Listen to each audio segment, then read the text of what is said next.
there were a lot of people in the comments who agreed and said that absolutely he should be able to break up with her, whatever. But the majority of people who said that, you know, questioned his manhood and everything for choosing peace, they had a lot in common. I'll just put it that way. So, Buff, what do you have on this one? What did they have in common? Chromosomes.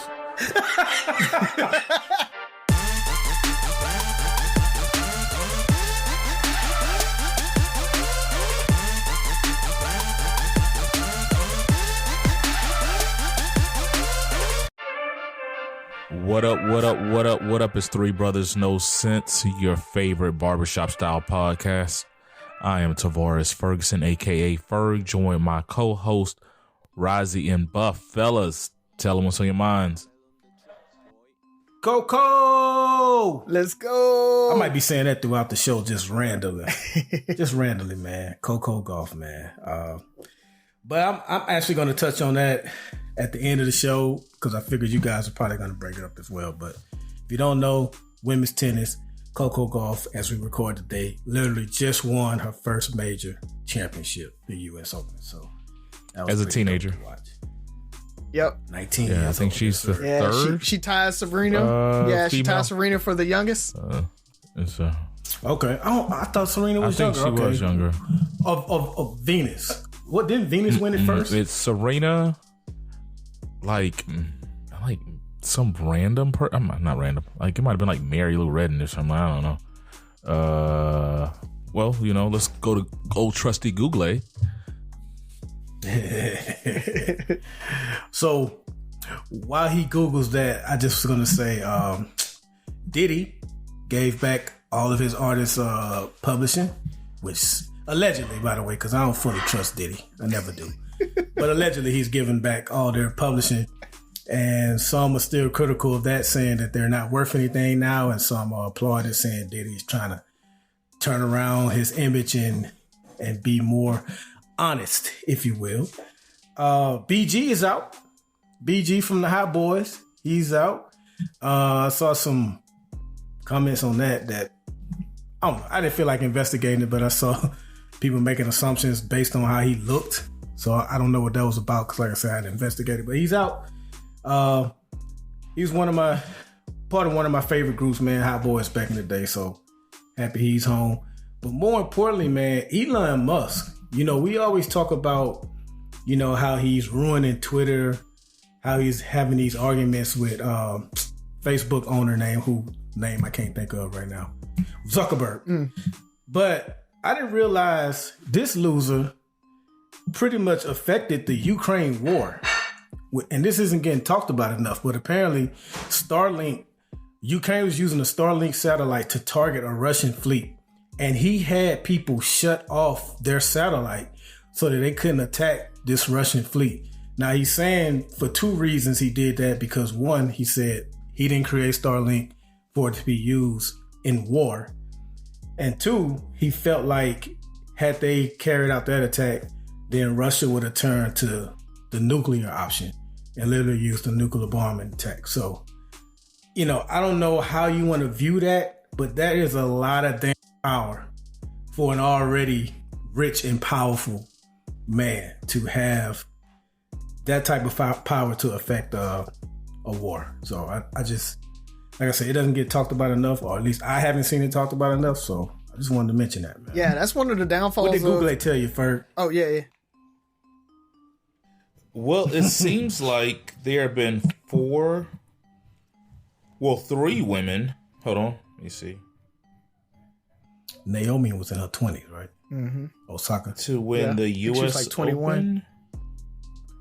And maybe it's not modern era. Monica Seles was 17 years old in 1991. Maureen Connolly was 16 years, 11 months in 1951. Martina Hingis was 16 years, 11 months in 1997. And Tracy Austin, 16 years, 8 months in 1979. I must be Googling the wrong thing.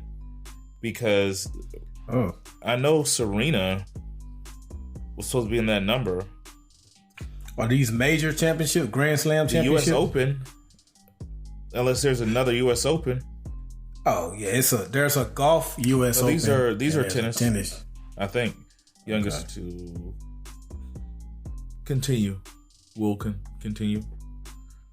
All right, we'll come back to it. Yeah. So I don't know if you remember what you're about to say, Rozzy. Yeah, I was just gonna say that is that's the downfall of privatization of government like services.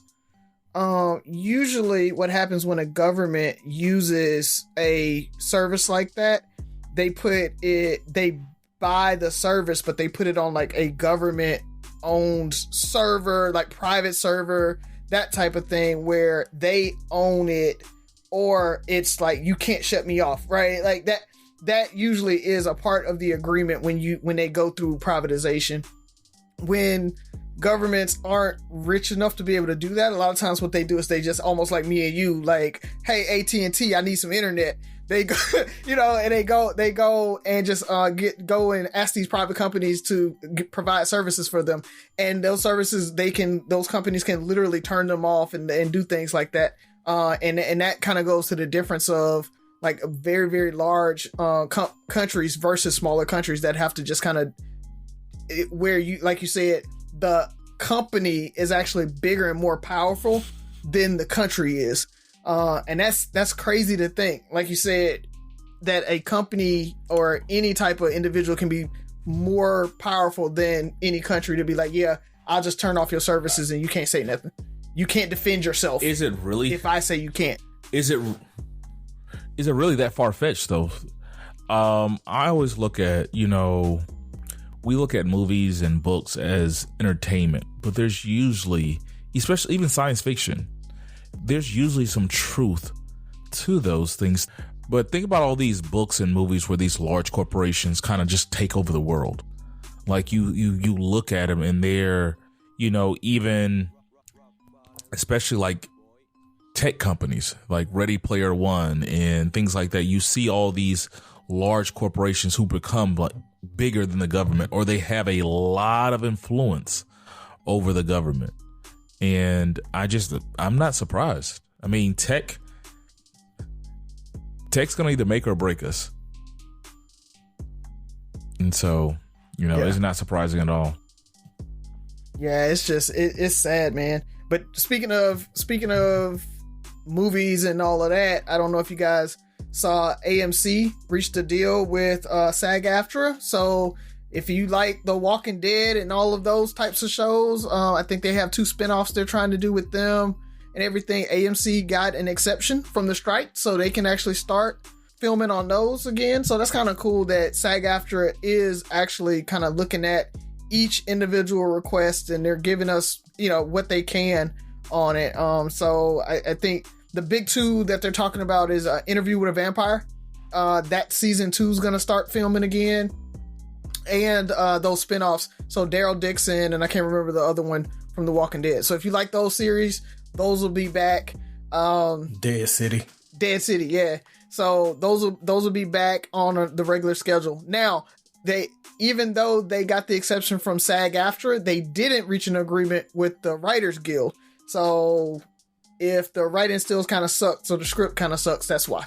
It's like they can act all they want, but if the writers don't fix, as they go along, because I think that's a lot of people think that the writers write the script and then that's it, they're done with it. But there's a lot of rewrites that happen throughout filming, usually with the directors and everything. So there's going to be some of that where it's going to be kind of stilted, even in the acting that's happening. But we'll see. But I'm glad that they are trying to deal with this. But we told you guys when that strike happened, it's gonna affect how things happen, and how we can actually get good stuff out there. I talked about One Piece last week. I actually watched it. It's awesome. It's great. And the producer said that they actually have the script for season 2 already ready to go. So as soon as the strike finishes up, they'll be able to start on season 2. So, and I'm glad that it's going to get a season 2 because it really is the best live action adaptation I've ever seen. So happy for that one. That's really all I got, man. Oh, one other thing. I don't know, the one chip challenge. So a 14-year-old kid died after doing the one chip challenge. So Pacquiao or whatever, I can't really pronounce it, the company that owns the one chip challenge or whatever, they are pulling all of their products off the shelves right now. So you won't be able to find it. And you know, the packaging very clearly says not for children, adults only, blah, blah, blah, blah, blah. But we all know it's kind of like wine coolers. We really know who drinks those. And so they're pulling it off from an abundance of caution is what they're saying. So you won't be able to get the one chip challenge, which is smart. I'm glad they're doing that. But heart goes out to the kid that took the chip and started coughing. They took him to the hospital. He ended up dying from it. Now, they don't know if the chip caused it or not, but, you know, that it makes sense because those things are hot. So that's all I got. You did the one chip challenge? I took a bite of it. I didn't do the one chip challenge, not the whole thing. Like, I didn't bite the whole thing because it was hot. And I was like, I'm not doing that. Y'all lucky my camera off because you would see the disappointment in my face. That's the reason I ask. I'm like, you would do the one chip challenge. Yes, what? I bought one too, and I was gonna do it, but it like broke up and it crumbled because the kids like opened the packaging and messed with it, and so I just opened it and like took a little piece. Why were you gonna do it? Because I like hot food anyway, and so it just looks fun to do. It's no different than like, oh, give me the volcano wings. Like, you just want to taste it. Like, I want to try it. Yeah, I don't. Looks Byron, fun. do you try the volcano wings? Nah. I do like spicy food though. I do like too. But do you notice a common denominator? It's like it's these challenges. Like, try the volcano wings. You know, I can get hot wings, extra spicy, but it's so hilarious. So they did the old bait and switch, the whole parental advisory thing they did back in the 90s with rap CDs. Just tell them it's not intended for kids. That'll set them straight. Mm-hmm. And the first thing they did is like, oh, because I've been in a record store before. Record store, that's where people. So for our young listeners, way back in the 90s, in the 19th century, well, the 20th century. The 20th century, 1900s. Yeah, they used to have these things called record stores, was where common folk went to listen to music and pick up all the latest music of the day, you know, and you would go through these bins and things like that to find the music that you were looking for. So let's say you wanted to buy the newest Snoop Dogg CD. See, Snoop is a rapper. I know you guys know him as like a reality show and all that game show host, but I'm coming to a little history lesson back here. But you could buy Doggy Style. There was two versions. There was the parental version that had the mark, and the for radio version. Which one did you get, Buff? It had to have that explicit parental advisory explicit content. It's marketing at its best. As soon as your parent walked into Walmart, because that's where you got most of the like the edited versions. Walmart would only sell the edited version. So if your parent went and bought a CD from Walmart, you already knew. He's like, I don't want it, Mom. Like, you can take that back. Yeah, they're not going to Sam Goodies. I don't even want to listen. Yeah, they weren't going to Sam Goodies or any other places. So the same thing with the chips. I'm just so amazed people's infatuation with these new crazes. And Rozzy, you're one of it. It's funny because every time like something new comes out, the first thing was like, Rozzy, did you try it? You are why marketers have jobs. And it's sad that it's things like this where look, that is my weakness. If you put new, limited time only, I have to try it. I gotta try it. It is. Yeah. Remember the chocolate right. Skittles? Nope. Yeah. That sounds like M&M's. Chocolate Skittles? I was gonna say, is that just an M&M? No. Why would I? No. It was chocolate flavored Skittles. There was no chocolate in it. It was Skittles, but they were chocolate flavored. Sounds horrible. Idea. Yeah, sounds like a bad idea. Why would you? They were really bad. No, but I had to try them to say even whether they were good. Even back to the one chip challenge, you knew it was hot. Like, what were your expectations? I didn't know how hot, and I wanted to know how hot they really were. Like that's what it comes down to. Like, you know, are they capping? Are they actually that hot? I need to know. Like when these people are coughing and like, you know, drinking milk and like, oh my God, are they really? Is it really that hot? I had to know. But what do you win when you find out? Besides knowledge of like, oh yes, you're right, they're that hot. Nothing. But then it becomes a competition. Can I survive longer than them and not cough and have to drink the milk and everything for a minute, 2 minutes? There's levels to it. I think Shaq only lasted like 30 seconds. And so, you know, can I beat Shaq? Can I be, you know, what's the longest that somebody's gone? You know, it's just that, man. It's fun. Doesn't sound no fun because you're like literally people do like the little what whatever you're naming. I'm probably gonna say that's stupid too. I'm not no whatever you're naming. I'm probably gonna say that's stupid too.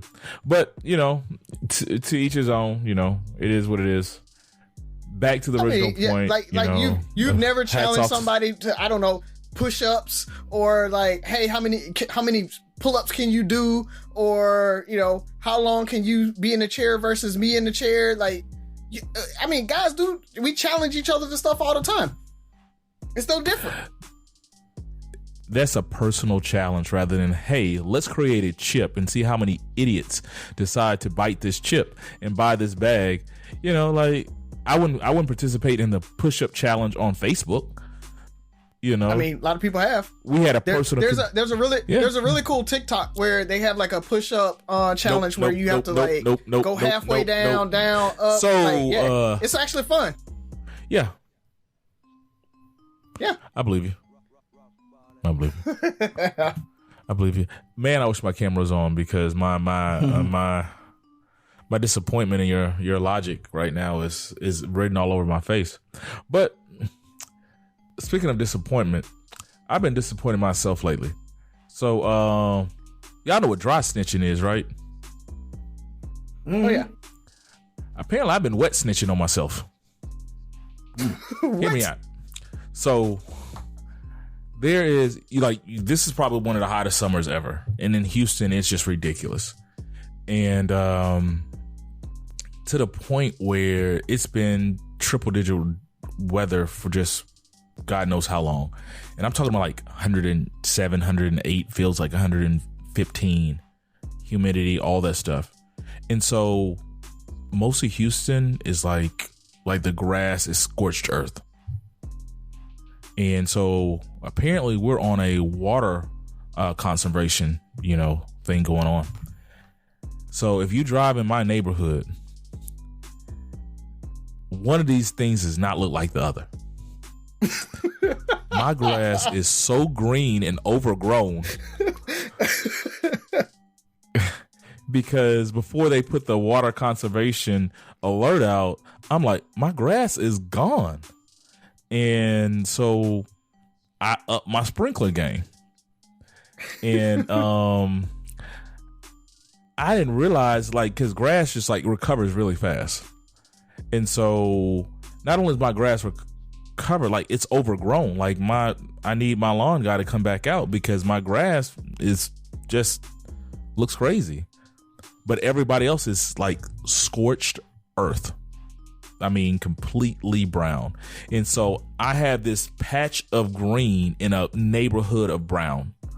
And I'm like, oh, I hope they don't drive around all right, is anybody overusing? Hold on. When I say I stick out like a sore thumb, it's hilarious. I'm like, man, I just need to turn my sprinklers off for a week or something, because at one point I might have had it. I at least had it 4 days a week. At least. that's a lot of water. Okay, 5 days a week. 5 days a week. 5 days a week at one point. Because it was just so dry. I was trying to get my ground back saturated. Because it was freaking the water. It had been dry so long. We had a drought that, the ground was hard as hell. So I needed to get, replenish that saturation in the water. And I guess I just forgot about it and probably ran an extra week or two. And Yeah, it's there. So I have runoff now. Bruh. So I wet snitched on myself. All right, that's pretty much all I got outside of the fact that Coco Gauff is awesome and Black Girl Magic again. You know, I've been really hitting on that the last few weeks, and I've watched pretty much all her matches, and she's just phenomenal and so young, so poised. Just seems like an excellent young lady. The way she speaks, her connection with her family. She's very spiritual, so it seems humble. But I loved her humble brag, and during her interview afterwards, when she thanked all the haters, she thanked all the people who told her that pretty much this was it. Yeah, that they rooted against her or something like that. Yeah, it's like whatever you won that's as good as it gets. Be happy. And for the young lady she competed against, my apologies for all the names I called you during the game. You did not deserve any of that hate that I gave you. Same. Apologize for me too, Ferg, because I might have called her some names she did not deserve to be called. Yeah. And all that lady did was trying to win a match. I see how people get caught up. My bad. Oh, last thing. I have a new guilty pleasure. Somehow I'll be scrolling through Facebook, and these little what made me think of this, how we went off on old girl, was these new videos, these horrible acting videos, these Karen videos of, like, they'll put somebody in a situation where, you know, one time her name is Karen in the video, and she was a flight attendant, or, you know, and she was very disrespectful and judgmental to a lady who was oversized and made her buy an extra. She actually bought 2 seats, and she's like, for her and her husband's like, yeah, I'm just gonna charge you for, you know, he's not gonna be able to fly because you're taking up both seats. Then another one, she was just like racially profiling another guy, and a black dude who had a white daughter. Then she racially profiled another chick in a clothing store, and it's like, it's so bad, but I just love seeing, like, it's so overtly over the top, and it's just like, it's just so bad. But I just love seeing Karen get put in that place. Was that the movie or the show? No, no, it's just so bad. It's just like, you know how they have like these, you'll probably see these, it's like spiritual shows, like where, you know, the husband wins the lotto and cheats on his wife and breaks up with her, and then the next chick gets over. Like, it's like all these shows, like, you know, be careful what you wish for and be patient. God has something for you. It was one of those, don't judge a book by its cover and treat people nicely. All great messages, but the acting's so bad, and I love seeing Karen. Karen's my favorite character. I love to hate Karen. Like, I'm gonna send you guys a video. It's so bad. You'll probably get through like a minute and a half of it, and you'd be like, this is so bad, but you're like, what is Karen gonna say? Her acting is so bad. I definitely got to see that. So did we talk about Colorado? Did we? I think we talked about Coco Gauff, but we did not talk about Coach Prime Colorado, and we talked about the haters and how Coco Gauff said something at the end of hers. But I am loving what Colorado is doing this year. I mean, those boys came out and they are sticking it to all the haters, man. Like, I've watched both of their games like they were Alabama games. Like, I was like, oh, they're playing. Let me put it on. So it's been serious. Prime did something, man, because the games are sold out. People are watching. I mean, he's getting numbers at Colorado like they're a top tier team, even though and they hit top 25. So, but I mean, hats off to him, man. I think it's important to. I think the biggest criticism they got was, his son put up those numbers, but that was against HBCU schools, and then he goes out his first game against the team that was in the championship just earlier this year. Yes, they lost a lot of players, but still, they were ranked number 17. Colorado was supposed to lose by, I think, 20-some points. They were like a 20-some point underdog. Yeah. And he puts up the most passing yards in Colorado history, throws 4 touchdowns, no interceptions, and wins the game on their field in TCU. So I thought that was pretty cool. It's just cool. Listen, if you listen to the show, I think we all pretty much agree we hated how Deion left Jackson State, especially after the promises he made to their school and to the players that came there to play for him. I still hate how he left. That has not changed. But I can also say, well, look, what I'm going to do, be mad at him for the rest of my life? Like, okay, he's there now. I do still want to see him succeed. I want to see those players succeed, like his son. The guy, Travis Hunter, oh, man, what a baller.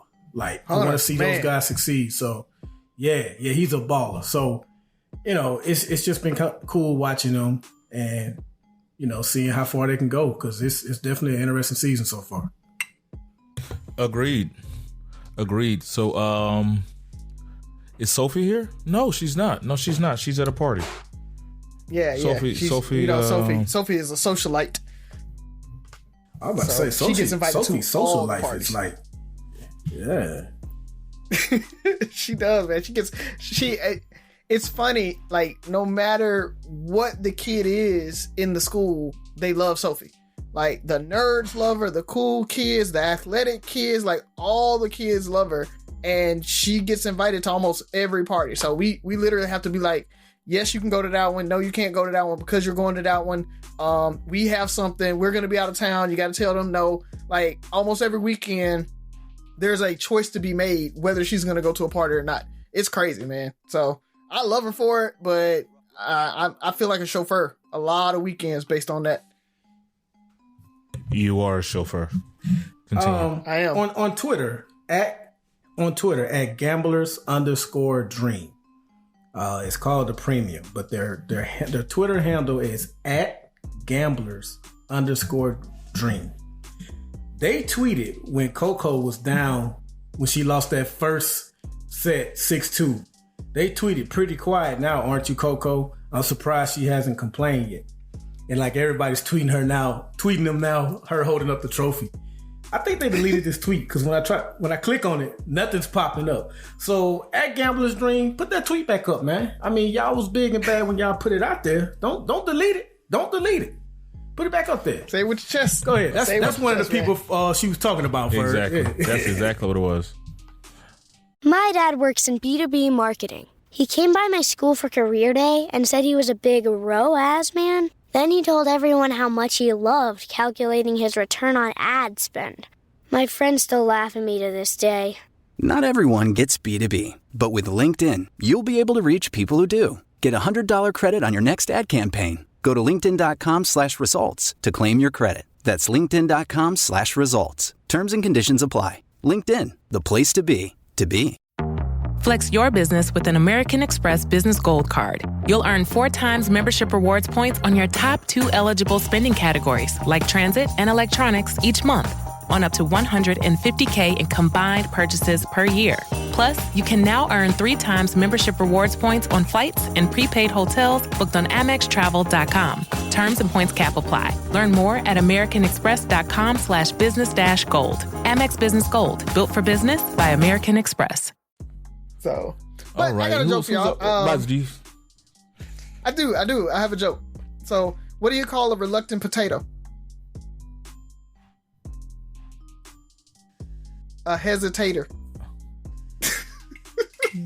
A hesitator. Yeah, okay. I'll give you that. I'll give you that. That's not bad, you know. That's a good one. That's a good one. Yeah. Hold on, you're going too far. Just accept that's not bad, and keep the party going.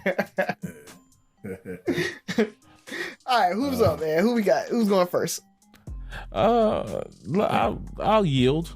We did a lot of talk in the beginning. I went first last week. So, Riza, go ahead and jump into it. All right. I have 2, but I think I want to do this one. All right.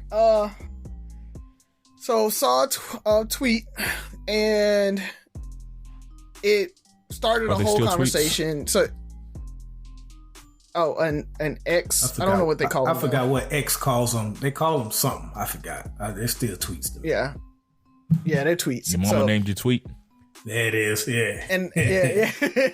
And so the tweet basically said, a guy broke up with his girlfriend because her son was bad. And I saw that. I want to ask you guys, is that a legitimate reason? Yeah. And is that a legitimate reason for breaking up with somebody? Like to end a relationship because the kids are bad? Yes. Let's take this. Let's take this further. Any reason is a legitimate reason to break up with anybody. You don't need, especially if you're not married, you don't have to stay with anybody. You can break up with somebody because they snore, and I like to sleep. And it's just like, she's cute, but she snores, and I'm over it. Call it petty, call it what you will, call me single. And and the funny thing was the comments. So the right answer is it's okay. So anything else is wrong. Just what it is. So let's shift that question and talk about the comments, because I think that's what was the real problem. People's expectation of others and why they should stay in a relationship. Because first thing, a real man would not run from this responsibility and recognize that they've been together for so long, and the problem is he needs a real man in his life, and he should step up and make that change. She can't raise him by herself, like all these things. And I'm like, and the mom was the crazy thing is in the video, the mom was justifying the actions of her son. Mm-hmm. So that's the thing is, I don't know. I mean, and I'm not going to say who was saying that, but it seemed really one-sided. And we had a lot of people, I'm not going to say it was one-sided. There were a lot of people in the comments who agreed and said that absolutely he should be able to break up with her, whatever. But the majority of people who said that, questioned his manhood and everything for choosing peace, they had a lot in common. I'll just put it that way. So, Buff, what do you have on this one?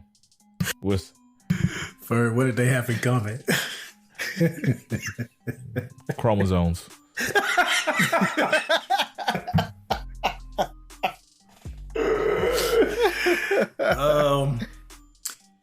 I'm gonna say yes, because everything Ferg said, plus I know a real life situation to where this guy's marriage ended basically because she allowed her kids that he helped raise, because when they first started dating and got married, the kids were very young.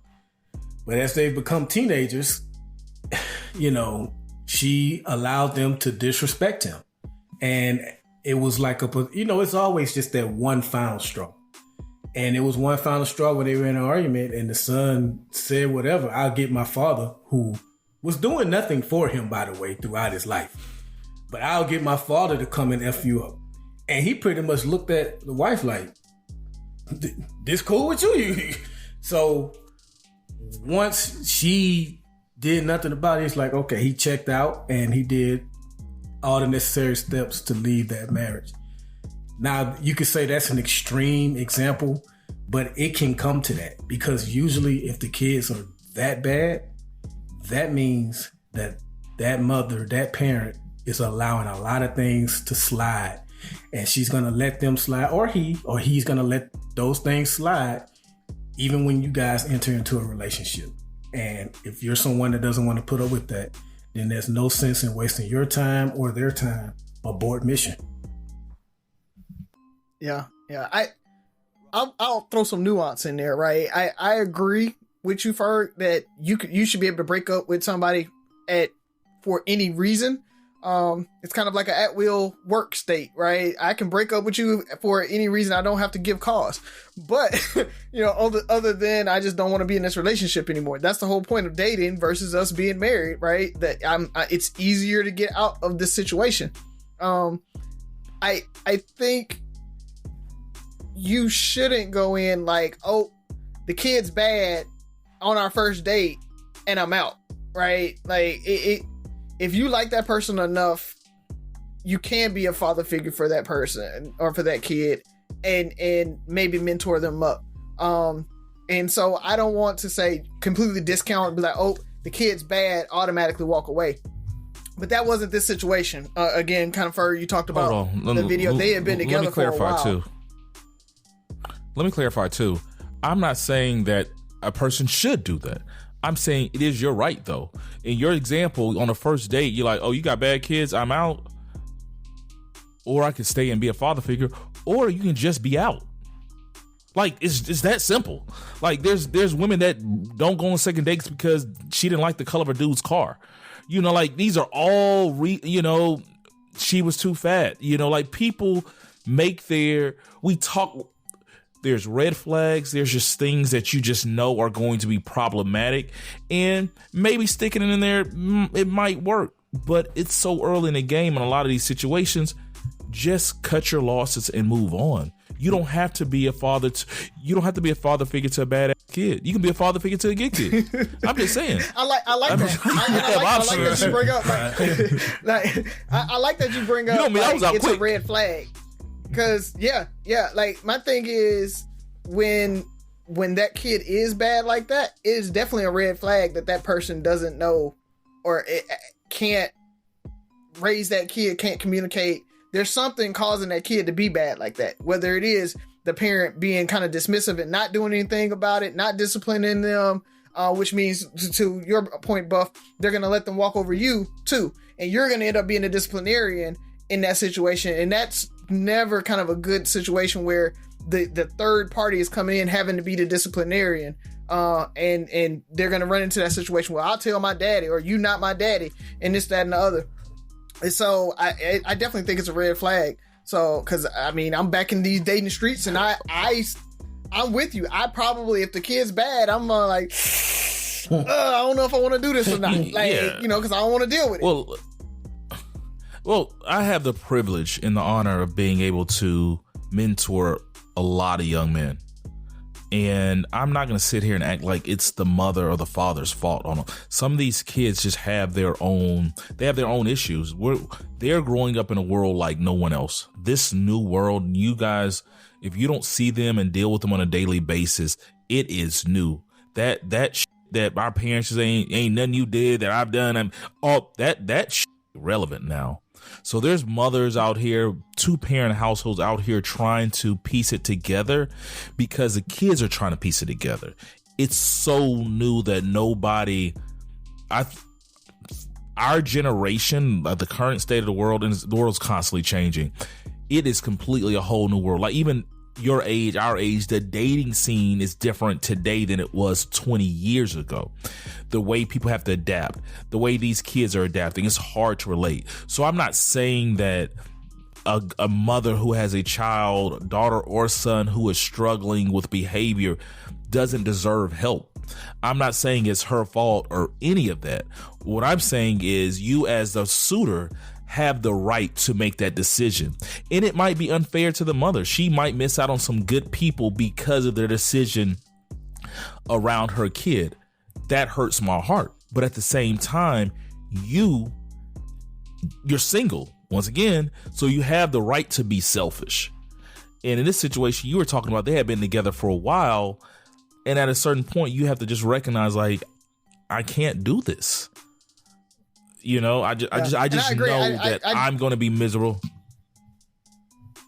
No, I was just going to say, I agree. I think I was just saying that it's a red flag, right? When we talk about red flags, that doesn't necessarily mean I'm cutting loose at any given point. I'm not saying that it's the parents' fault or whatever. I'm saying it could be, right? And that's a red flag you need to investigate to see, do you want to deal with that, right? What is it that's causing that kid? Because it could be that they have, like you said, they're going through issues. They could have ADHD and just need some Ritalin and they'll be good. Like, so it could be some of anything, but it's like, you have to make that choice. Do you really want to deal with it or not? Man, nobody should have to talk you into staying with somebody. Exactly. That's the point. There are women, and I thought this was a joke at first until I posted it, and people that I know in real life commented pretty much the same way. There are women that start talking to guys because he has an Android phone. And I thought that was a joke because I know Apple users give Android users a hard time. Or use the the Cash App card. Cash App, yeah. But there was some nuance to that, but yeah. So women, that women, one, or they like, have there's a hard stop on I don't date men with kids like that. That's they can have that requirement, right? Or I know my worth, I don't want to do that, and that's on their list that he can't have a kid at all. And I can't say that. Well, she can have a kid, but he can't be bad. Like I can set my bar wherever I want to. I'm not gonna go that far and just say, because men and women both have their preferences. Everybody has their preferences. My point is, I urge women to be just as picky. I tell everybody to be that picky. If those red flags appear, like, to me, it's when I read those comments, it was like you're trying to talk yourself into staying. You're trying to bypass those red flags. And I'm telling you, women, stop what you're doing. Listen to me. Stop it. You're going to be miserable if you keep bypassing red flags and talking yourself into staying in situations that are obviously not protecting your peace. I'm not saying it's easy. That's a lot of times why guys get bad raps. It's like, girl, men ain't that. Like, he wasn't from day one. He showed you that. I showed you I wasn't. And now you mad because I'm not. Like, I told you that. You saw that. You were messing with me when I had a girlfriend. Now I'm cheating on you and you mad. Like, this is what I do. Like, you met me cheating. You met me in these streets. You met me doing these things. Guys do the same thing. They want to, the whole, you can't turn a hoe to a housewife. We try to, but I love her, dog. But it's same thing. But we'll tell you, like, dog, let it go. We'll give you that advice, like, dog, you can't turn, the reason we have you can't turn to housewife statement. Do women have anything like that? Basically, all men are dogs. I Outside guess all men are dogs. Yeah, but like all men are dogs. So theirs is just accept it. Yeah, it's like just accept it is their kind of thing. Whereas we're like, nope, you got to be picky. And I'm not blaming anybody. I'm just saying, ladies, be picky. You deserve it. You have the right to be picky within reason. But don't bypass those red flags. If the child is going to be a problem in your relationship, then walk away. Don't waste your time. Go find somebody that doesn't have that red flag. There's plenty of single women, plenty of single men who have great kids out here that could enjoy and benefit from a bonus parent, and there's some where they can benefit, but it's just like the situation's too tough. It's your dateability resume. Your red flag ain't even yours. Your kids or your crazy baby daddy or crazy baby mama can be a red flag. Like, are you gonna break up with a chick because her baby mama crazy? Yeah, I don't have time for that. I mean, baby daddy crazy? Yeah, I don't have time for that. Like, if I got to think about, like, I really like her, but I might have to fight this dude, like, constantly. He's doing all this stuff. It just causes too much trouble. Like, hey, I like you, but I'm out. And you can call me whatever, you a real man, a fight for my love. He want to fight, so y'all might need to be back together. So whatever that is. So the answer is no, or yes, or whatever it was. Cool. Good discussion, man. What you got? On you. Okay, I'm going last. I've been talking a lot. We're good. All right. So I listened to the Dan Le Batard show from time to time, and he had an interview with Stephen A. Smith several months ago. And during the interview, Stephen A. Smith was talking about his relationship with his father. And at one point, he said something that made me rewind it because I wanted to make sure I heard him correctly. But he said, I love my father, but I don't respect him.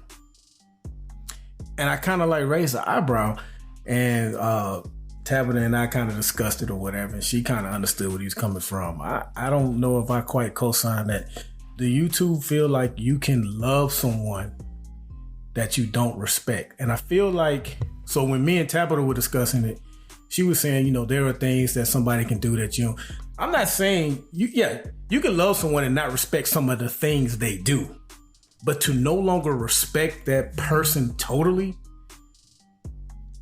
I put it to you, brothers. Can you love someone that you don't respect? Ferg, I saw you come off mute. You want to go first? The answer is yes. I think there has to be a certain level, like, because in the word respect is so, so tough. Like, I love my biological father just because of the way I was brought up. My mom and my stepdad taught me to love everyone for who they are, right? But my level of respect for him is very low, and not in like a disrespectful manner, but like to,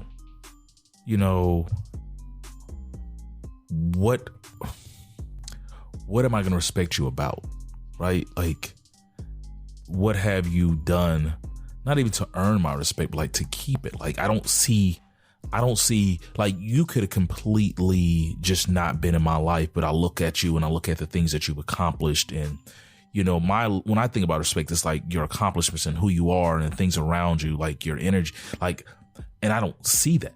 And nothing against him. He's a very loving person, but it's just like, I don't know what to respect, right? Like there's nothing. And I sometimes I feel more like his parent than he's mine, right? Like, I have to look out for him and talk to him, and give him the guidance. And it's just like, now I show him respect because that's how I was raised, as I'm not going to talk disrespectful to him. So there's never be a sign of disrespect. He's never done anything disrespectful to me or me disrespect him. But like, respect, like, I respect you guys. I see the way you raise your kids, the way you treat your wives, the way you move and shake. Like, you probably, if you think about it, you have friends that are like, yeah, that's my dog. Like, but when you look at the respect, you respect them for being a black man and, growing up with you in Mobile and but you're like, you don't really got no respect for them. Like, they what have they done with themselves that has earned Byron or Razio's respect? So that's how I look at that. So maybe I misunderstood the question, or I just think of it differently. Yeah, I think you have to flip it and think about it.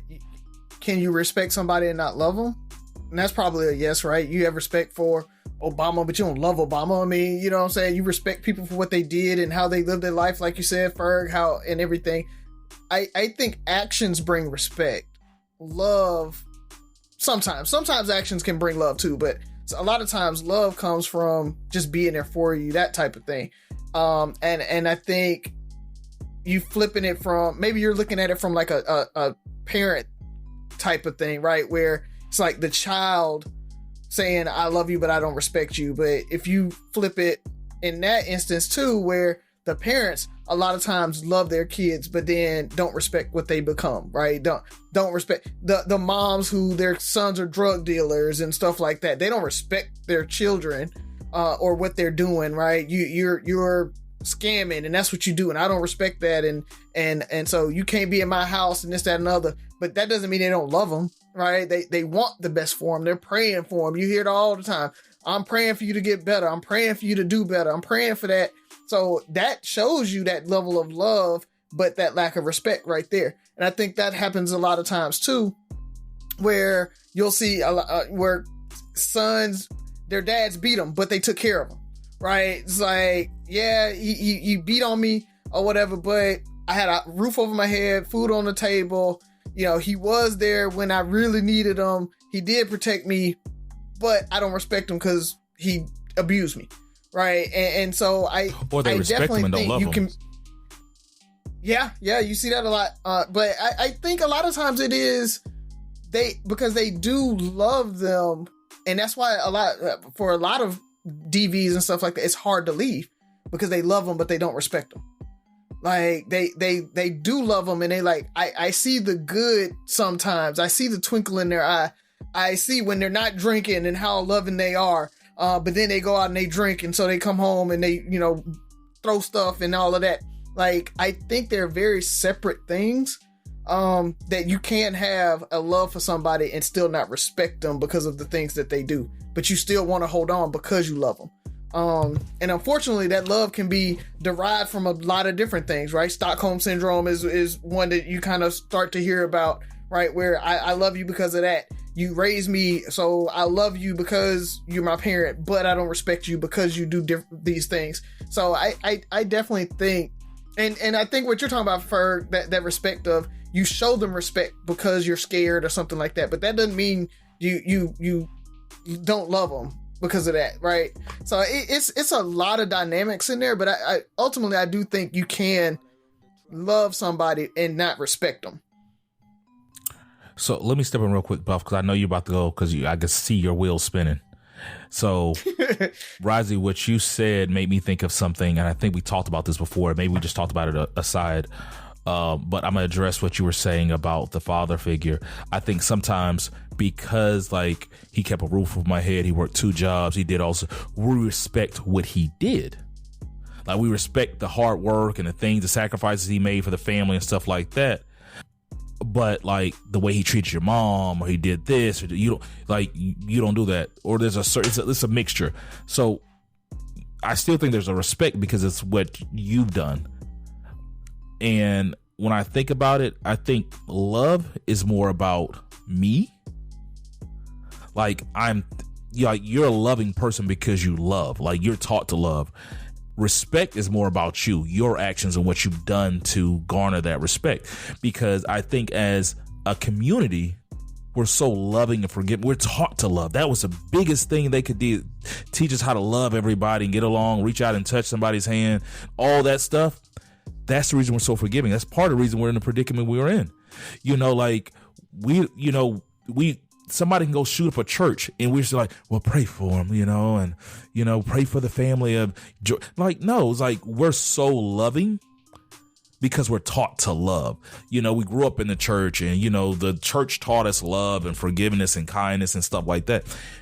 We don't necessarily respect them, but we're still taught to love everybody. Love thy neighbor, love all this stuff. And so we're taught to love. So that's more about what we're doing, regardless of me respecting you for what you do. Back to what you were saying, Razi, about the parents that love the drug dealing son, or the daughter that's out here being permitted. We're just taught to love everybody. And you might respect them, but you love them. So, Buff, give it to us. Go ahead and give us the right answer. Nah, man, you guys, I think you guys have pretty much, I'm still not sure on my answer. I think this is the best I can do. If I lose my respect for you, then whatever love I have for you is meaningless. Like, it's really like, yeah, I may still love you, but I'm probably not doing anything for you. I'm not going out of my way for you.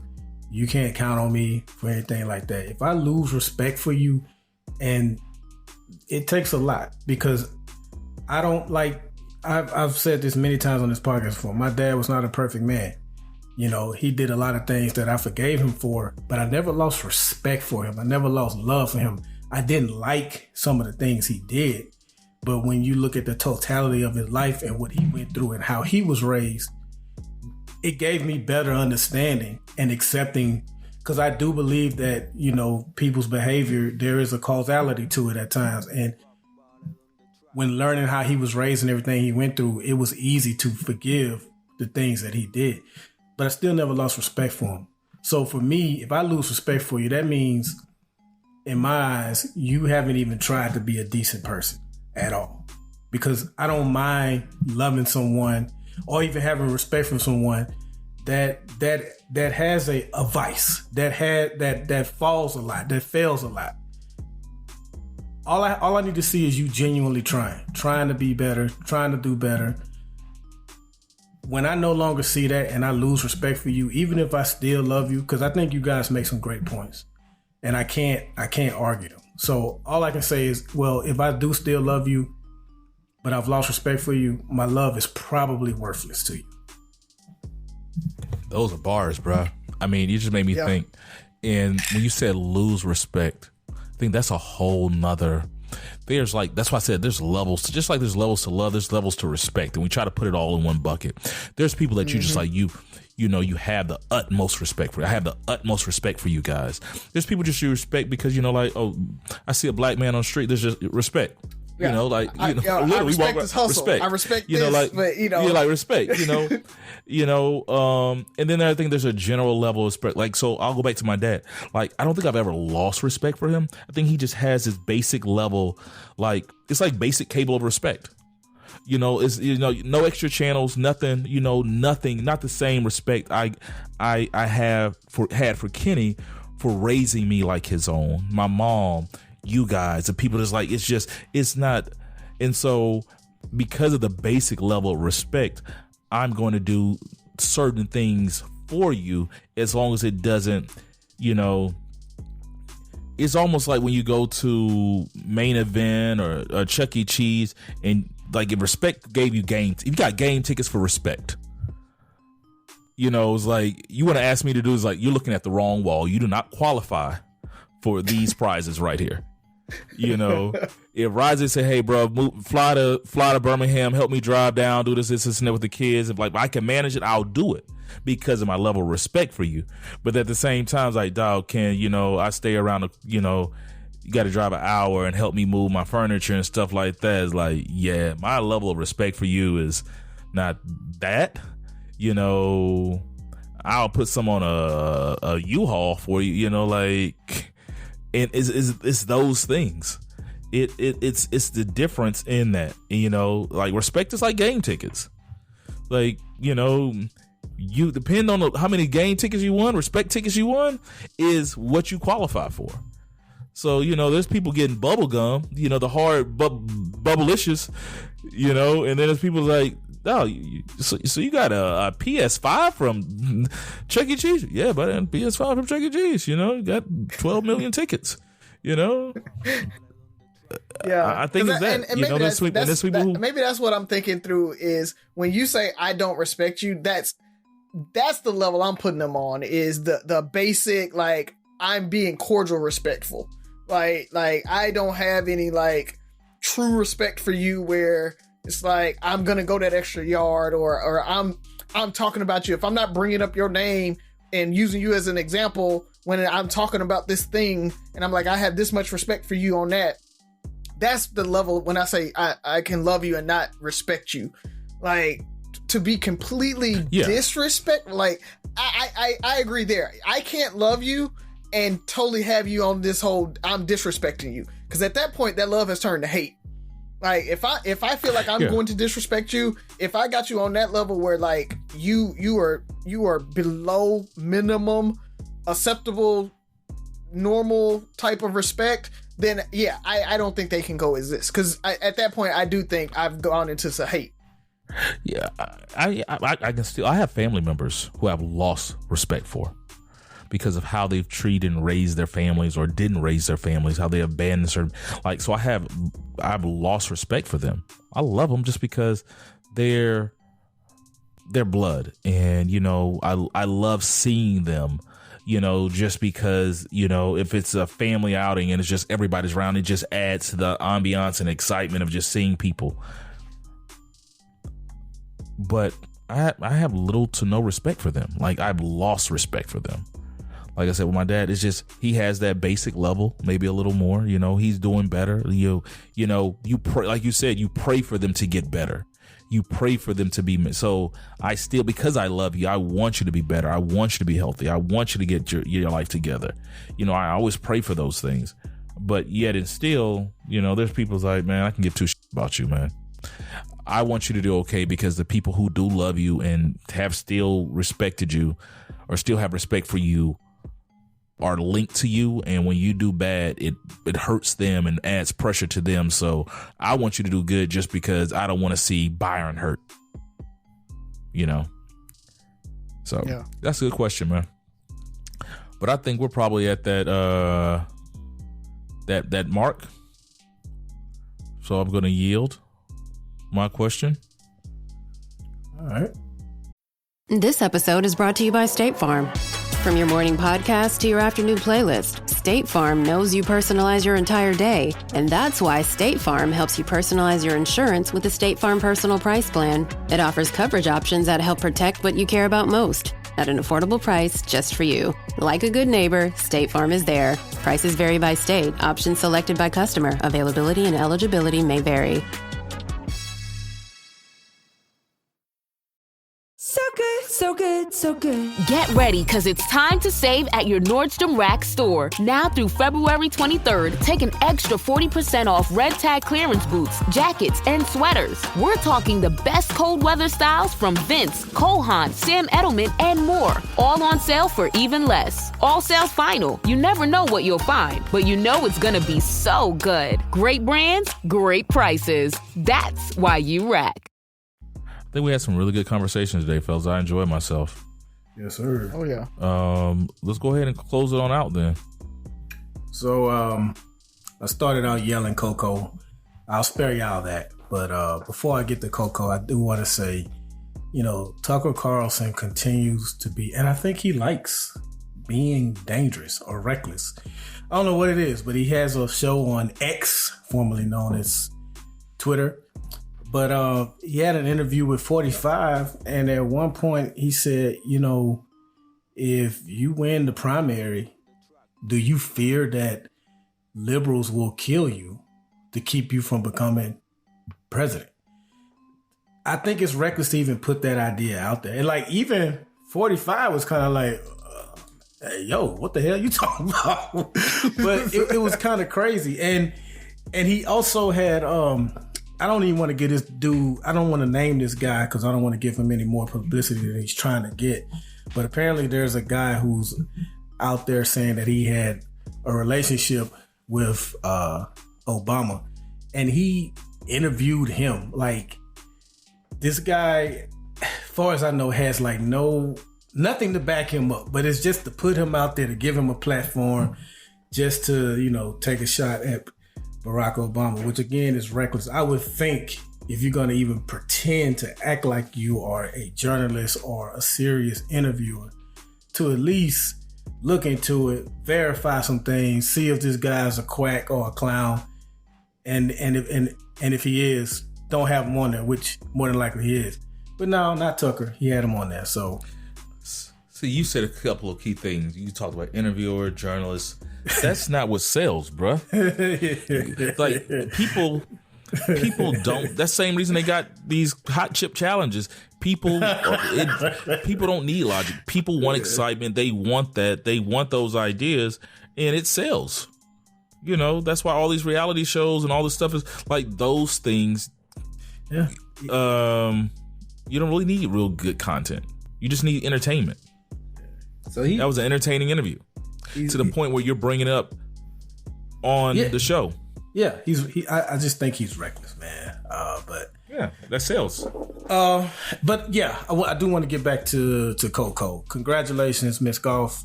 19 years old, won your first major Grand Slam title. That $3 million purse don't hurt either that you won with it. You beat the woman that's going to be the number one women's tennis player come Monday. So on Monday, she's going to officially be the number one player. That's who Coco Gauff just beat. My hope is that her and Naomi Osaka have like a good, friendly rivalry for years to come. That'll be pretty dope to watch. But the main reason I wanted to bring Coco Gauff and her win up was because after she won her title, the very first person she hugged was her father.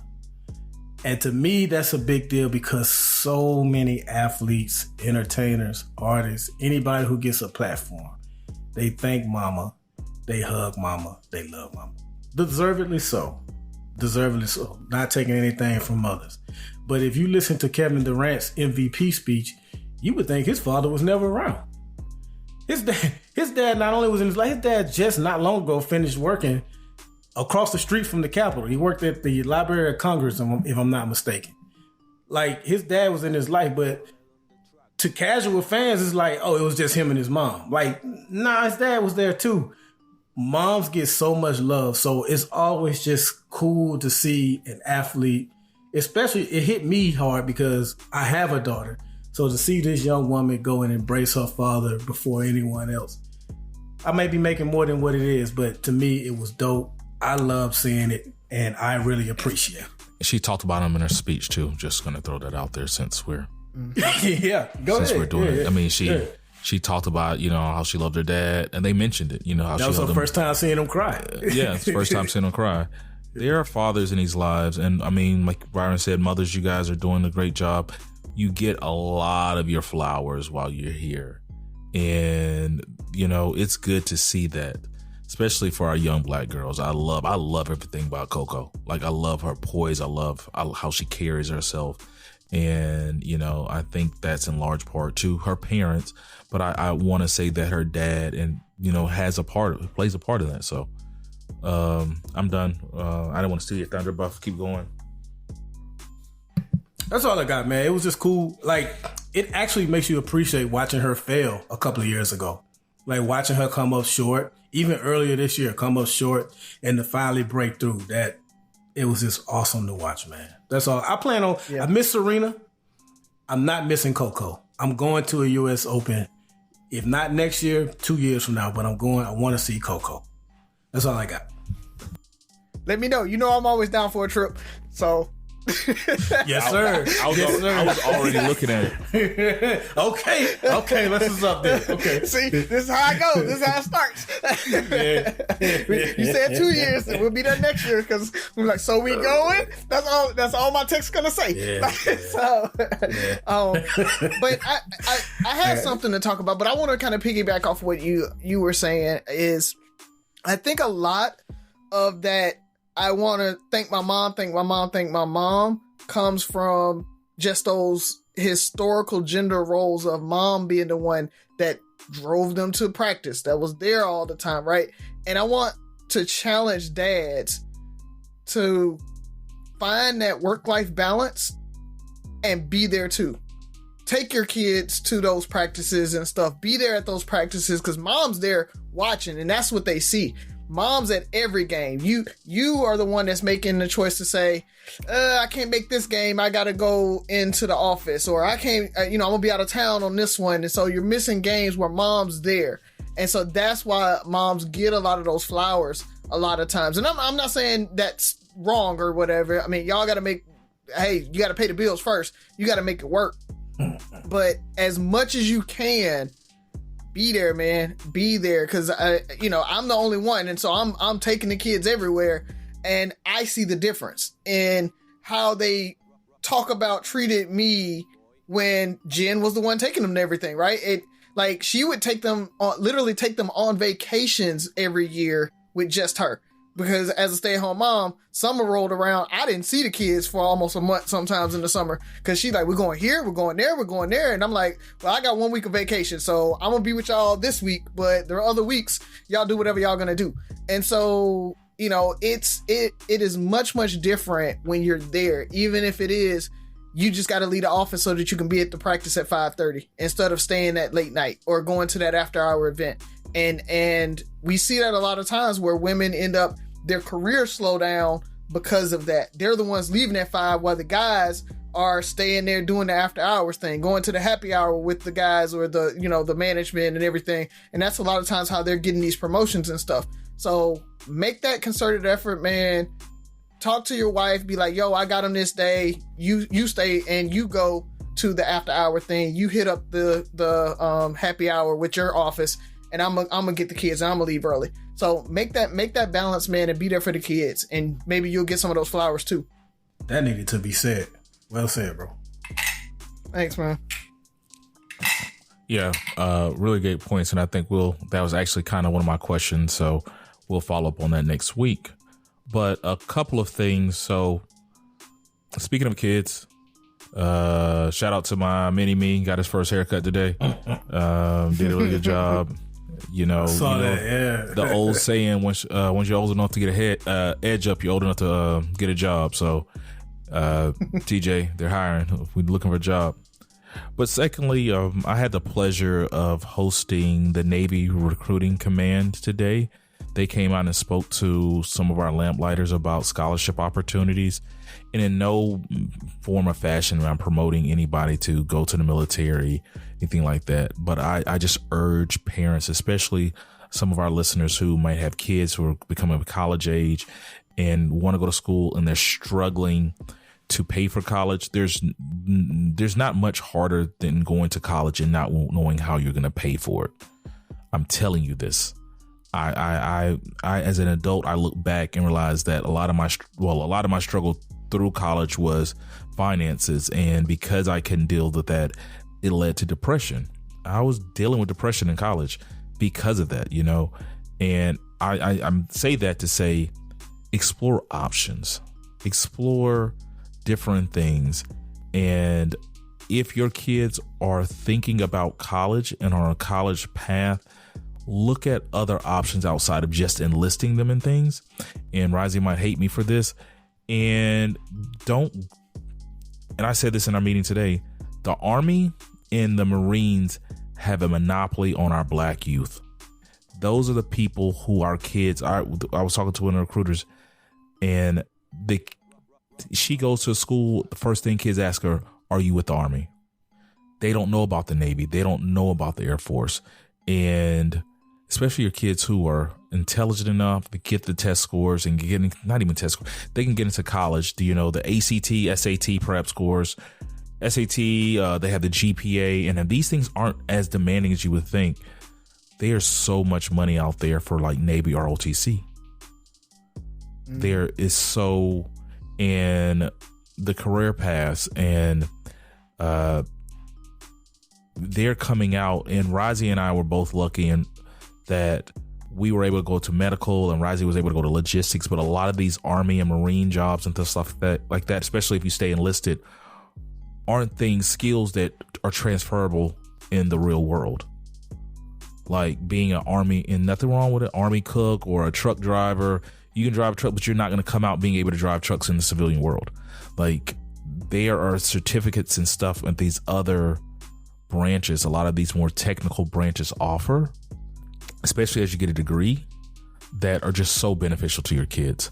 And I'm not, like I said, I'm not trying to sell you on this. I'm saying look into other opportunities. Do not just look at the Army, the Marines, not just look at just being enlisted. There is some money out there for these kids. They are looking for minorities. They are looking for young officers. It's a great opportunity. If I knew then what I knew now, I probably should have been a Navy ROTC. I mean, yeah, because I think FAM has Navy, right? Because I know like UAB has Army, both. Or so. Oh, okay. Yeah, and so you look at that. It surprised me when you said that. I might say something. Oh, okay. So I was surprised when you were like, I might hate on it or say something. No, I totally agree, man. Look, every option is an option. And I think that's really what it comes down to is figuring out what works the best for you. And if it is ROTC, if it is dual enrollment, right, where you're ROTC or where you're ROTC but you're still in the reserves and those types of things, like there's so many opportunities for you to be paid, to get a skill, to get experience, get knowledge, get leadership training, and then be able to go out into the real world. And sometimes it might be, hey, I don't know what I want to do. I'm going to take these 3 years. I'm going to go active duty and I'm going to figure it out. And then I'm going to come and I got money for college and everything. So I'm 100% cool and support something other than going to college and military or, trade schools. Those types of things are 100% on the table. Yeah. And yeah, it definitely is. Because we had one person in there she went enlisted and then got commissioned and stuff like that. And I'll leave you with this. The reason I brought this up is because when we're talking about college and a lot of the careers aren't transferable, when the brother that I was connected with, Brother Jackson, was talking, one of the last things he said is like, look at the Navy as like the STEM branch of the military. There's a high focus in STEM. If you can just start thinking about that, and then you look at it, because a lot of people don't know much about the Navy. They don't know much about the Air Force. They know the Army and the Marines. And I say that to say these college students, these people I was talking to were engineers, had degrees in electrical, mechanical engineering. They're driving ships. They're doing all these things. And it's like masters and had a bachelor's in electrical. To move up to do whatever she wanted to do, they paid for her to go back to college to get her master's in mechanical, because they're the STEM branch of the military. It's like, and she made a career out of it. She's probably a little younger than us, and she's about to retire next year. So, all right, fellas. With that being said, 3 Brothers No Sense. 6 Rules of Podcast. Listen, like, share, subscribe, comment. Most importantly, listen again. Talk to you next week.